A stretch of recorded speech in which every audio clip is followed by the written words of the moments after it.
So you guys realize that natural resources are just not that important a dynamic in geopolitics anymore, right? Certainly, of course, oil and gas is nice to have. Other resources are important parts of the national economies. But I think that we live in a financial and political space that is traumatized by two major events. First, the oil crisis of 1973, formative for the childhoods of a lot of people running countries, right? Well, of course, with our gerontocracy, a lot of people were in their mid-40s back in the 1970s.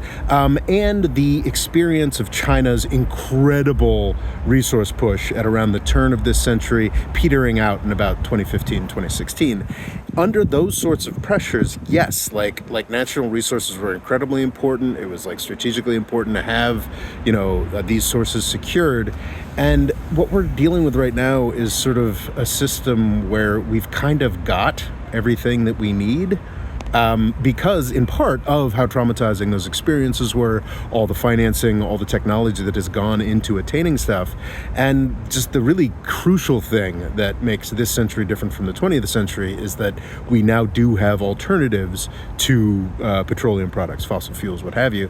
So I think we're entering a long period of time in which natural resources just don't matter that much, and you can find substitutes. Lithium was the biggest thing ever, and now they're making electric cars without lithium.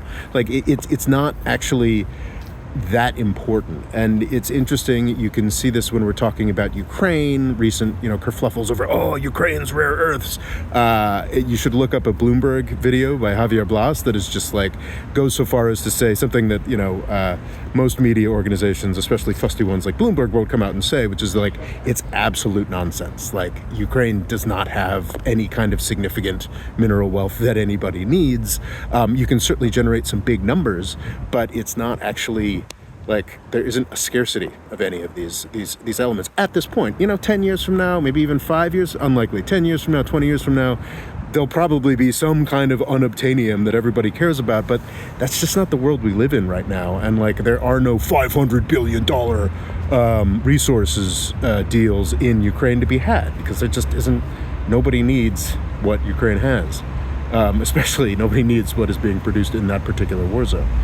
So yeah, the whole natural resources thing is kind of a joke in this era, and people aren't quite wrapping their heads around that.